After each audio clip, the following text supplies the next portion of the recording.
When it comes to any character, the eyes are a really important part of the overall look. There's just something a little special about those wet, glossy eyes in a puppet or even a prop. I feel like that really brings the character together. And I need to make some eyes for an upcoming project, so let's make some. Now, I could just make the eyes out of a wood ball like this, which happens to be the exact size I need. I prefer just making a mold, so that way, in case something happens when I'm in the sealing step, I don't have to worry about having to start all over again and make a new one. One thing that is going to make these eyes look cooler is taking the iris area, which is the color of the eye, and indent it a little, as opposed to just painting it on that curve of the sphere. I'm gonna start the divot by just grinding the sides of this hole that's already in my wood ball. For the very center, I'm gonna use a little epoxy to fill that up because it's way deeper than what I need. Realistically, you could put the epoxy in and then sculpt on the epoxy and make cool textures. But for what I need, I'm gonna let this harden and I'm gonna Dremel it out. The character has a cat pupil, so I'm just going to take a tiny bit and create that shape. And of course, depending on the character, you can absolutely get super complicated with the design of the eye. You can go in and make those little fibers that you see in the iris and really have fun with it. Okay, let's make a quick mold.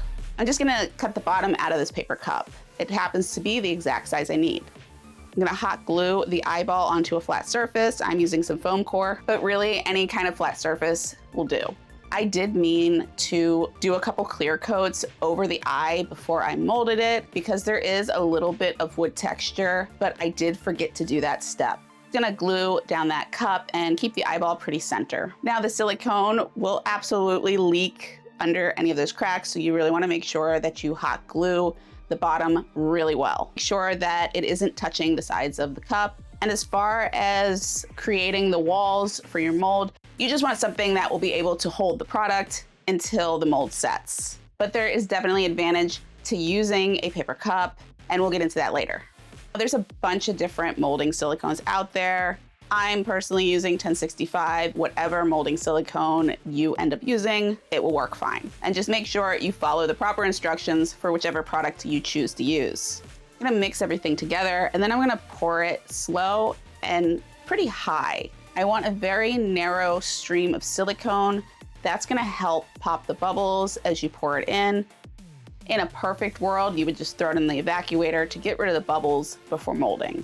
It's all poured, so now we just have to wait 12 hours. To cut into the mold to open it up a little bit more because the widest part of the ball is too deep in the mold for us to be able to pull it out as is. Just start shallow and see if you can remove it and just keep cutting it a little further down if you're still struggling to remove the ball. Okay, it's popped out and now we have a mold.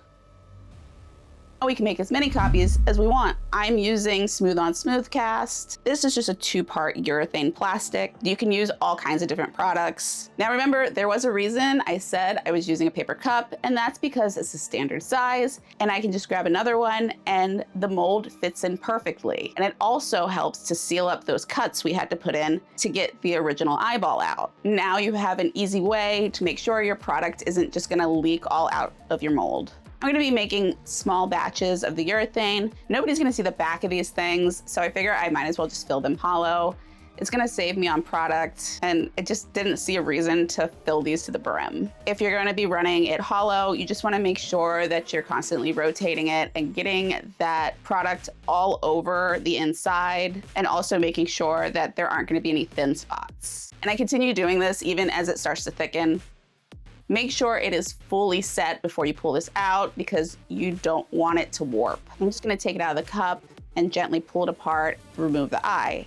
And there you go, it's an exact copy of the wood one we made. Usually when I'm creating a set of eyes, I like to actually do them in 3s because something might happen to one of the eyes, so it's kind of nice to have a backup just in case. For whatever reason, I didn't do my normal method and just ran the 2. Now it's time to get them painted. Of course, you're just gonna paint it however you want your character to look. I wanted a soft transition in the colors. For this, I'm just gonna airbrush. I did hand paint a little on the edges of the iris, but keeping this very simple.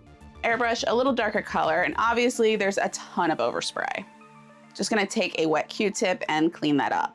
though I don't mind having a little soft transition on the edge of the eye. It just makes it look a little more natural. But unfortunately, because I didn't seal the wood ball before I molded it, you can see the paint got within that wood texture. If that's okay, I'm just gonna paint that area over. The character I'm making, the eyes are actually slightly yellow, so I'm just gonna airbrush a light spray. Just add that black pupil.